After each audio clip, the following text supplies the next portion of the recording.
देखो यार, अगर तुम्हारी पर्सनैलिटी एक ऐसे इंसान जैसी है जिसे लोग आसानी से पसंद कर लेते हैं, तो तुम्हारे लिए इंडिया जैसी कंट्री में जीना बहुत ही ज़्यादा आसान हो जाएगा। और अगर तुम्हारी पर्सनैलिटी ऐसी नहीं है और ऐसी है कि लोग तुम्हें देखते ही हेट करते हैं कि अबे यार ये फिर से आ गया, तो भाई तुम समझ जाओ कि तुम्हारी लाइफ बहुत ही मुश्किल होने वाली है। क्योंकि एक अच्छी पर्सनैलिटी वाले इंसान के साथ हर कोई रहना चाहता है, उसके कनेक्शन अच्छे बनते हैं, उसको अर्निंग अपॉर्चुनिटीज़ ज़्यादा मिलती है, वो पावरफुल लोगों के साथ रह सकता है। और इंडिया जैसे देश में सर्वाइव करने के लिए ये सब चीज़ें तुम्हारे अंदर बहुत ज़रूरी है होना।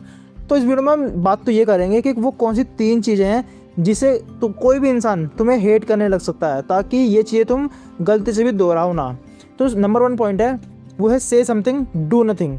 कि तुम कुछ कह देते हो कि यार मैं ये काम करूँगा, या फिर मैं यहाँ आ जाऊँगा, या फिर तुम मुझे बता दो अगर तो कुछ काम हो, और फिर जब वो तुम्हें कहता है या जब वो तुम्हें बुलाता है तो तुम कहते हो अरे यार मैं अभी कहीं बिजी हूँ, या फिर अरे मैं कहीं जा रहा हूँ और तू अकेले चले जा, अरे मेरे से नहीं हो पाएगा। जब तुम ऐसी चीज़ें बार बार करते हो ना, ये तुम्हारे ट्रस्ट को कम कर देती है। और जब तुम इस चीज़ को लगातार करते रहते हो तो भाई कोई भी इंसान तुम्हारे साथ रहना पसंद नहीं करता, क्योंकि उन्हें पता है कि तुम कुछ करोगे ही हो नहीं, बस बोलते रहोगे, तो तुम्हारे साथ रहने से उन्हें कुछ लाभ ही नहीं है। और देखो यार, तुम कितना भी कह रहे हो लेकिन दुनिया इसी पर चलती है कि तुम उनको फ़ायदा दो, तुम उनसे फ़ायदा लो, अदरवाइज़ कोई भी तुम्हारा दोस्त नहीं बनता या फिर कोई भी तुम्हारे साथ कनेक्शन में नहीं आता है। दूसरा पॉइंट है कि तुम वियर्डोज वाली हरकतें करते हो। किसी से मिलते हो, तुम्हें नहीं पता कि मतलब लोगों से कैसे ग्रीट किया जाता है, ये लोगों से किस तरह की बात की जाती है, किस तरह की नहीं की जाती है।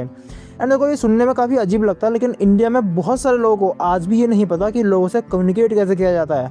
वो अजीब अजीब हरकतें करते हैं लोगों के सामने और ख़ुद का मजाक बनवाते हैं, और दूसरे के दिमाग में एक ऐसी इमेज बनवा लेते हैं कि यार ये तो वियर्डो इंसान है, इससे तो कुछ अता पता ही नहीं है। और अगर तुम भी एक ऐसे इंसान हो जो औरों के सामने वियर्डो हरकतें कर देता है, चाहे वो लड़का हो या लड़की, तो तुम्हें एक चीज़ करनी है, बहुत सारे लोगों से बात करना स्टार्ट कर देना है। कहीं भी रैंडम गली में चले आओ, किसी भी पार्क में चले आओ, वहाँ पे कोई रैंडम इंसान मिले, उससे कुछ ना कुछ बात करो।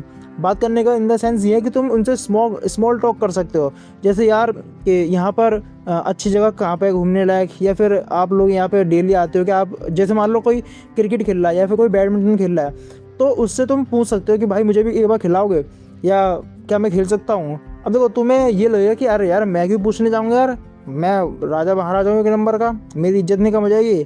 तो भाई अगर तुम ऐसा सोचते हो तो तुम भूल जाओ कि तुम अपनी कम्युनिकेशन स्किल्स को इम्प्रूव करो। और ये सब तुम्हारे ईगो की बात है कि यार मैं क्यों पूछूं, मैं क्या, छोड़ो यार इन सब चीज़ों को। अपने आप को इम्प्रूव करने के लिए जो करने को मिले वो सब करो। तीसरा पॉइंट है कि तुम हमेशा लो कॉन्फिडेंस फील करते हो, और जब तुम खुद में लो कॉन्फिडेंस फील करते हो ना, सामने वाले को भी दिख जाता है कि यार ये अपने आप में आत्मनिर्भर इंसान नहीं है, इसके साथ रहने का इतना फ़ायदा नहीं है, क्योंकि उनसे एक नेगेटिव वाइब लोगों को दिख जाती है कि यार अगर हम ऐसे इंसान के साथ रहेंगे जिसमें कुछ कॉन्फिडेंस नहीं है, तो हमें भी ये इंसान ऐसा ही बना के रख देगा। एंड ये चीज़ तुमने भी नोटिस की होगी, जब भी कोई एक ऐसा इंसान तुम्हें मिलता है जिसके अंदर काफ़ी कॉन्फिडेंस होता है, तो तुम्हें भी अपने अंदर एक कॉन्फिडेंस फील होता है और तुम्हें भी अच्छा लगता है यार ऐसे इंसान से बात करना। और उल्टा कोई हमेशा इंसान एक रोता रहता है कि अरे यार मेरी लाइफ ऐसी है, मेरी लाइफ ऐसी है, तो यार तो उसके साथ तुम्हें रहना पसंद ही नहीं होगा। मुझे खुद नहीं पसंद होता है तो तुम्हें ही क्या होगा यार। इसलिए तुम्हें अपना कॉन्फिडेंस पर भी वर्क करना स्टार्ट करना पड़ेगा। एंड कॉन्फिडेंस बनाने के लिए तुम्हें वो चीज़ करनी है जो काफ़ी मुश्किल है और तुम उसको अचीव करके दिखा दो। फॉर एग्ज़ाम्पल, तुम काफ़ी अनफिट मान लो, तुम खुद को अनफिट हो और खुद को अच्छी फिजिक में डेवलप कर दो, यानी अपनी अच्छी फिजिक बना लो, या फिर बोलने का तरीका काफ़ी अच्छा कर लो, या अपनी ड्रेसिंग सेंस को सुधार लो, या अपने लुक्स को इम्प्रूव कर लो, या अपना कोई एकेडमिक में काफ़ी अच्छा स्कोर कर दो, या कोई मान लो कोई हाई प्रोफाइल जॉब है उसको क्रैक कर दो, कोई बिजनेस बिल्ड कर दो, समझ रहे हो। या फिर उन चीज़ पे वर्क तो करो जो लोगों को तो दिखे कि हाँ यार ये इंसान इस चीज़ पे तो वर्क कर रहा है, तो ऐसे इंसान से भी लोग काफ़ी अट्रैक्ट होते हैं। सो हाँ यार, यही 3 पॉइंट थे जो अगर तुम करते हो अपनी लाइफ में तो लोग तुम्हें ना पसंद करेंगे। वो कौन कौन से थे, एक बार रिपीट कर लेते हैं। पहला है कि तुम कुछ कहते हो लेकिन कुछ भी नहीं करते हो। दूसरा, लोगों के सामने वियर्डो वाली एक्ट करते हो। और तीसरा, तुम अपने कॉन्फिडेंस को बहुत लो करके रखते हो और लोगों को भी ये दिखने लग जाता है। सो इन तीनों चीज़ों को अवॉइड करो, अपनी लाइफ को इम्प्रूव करने पर ध्यान दो।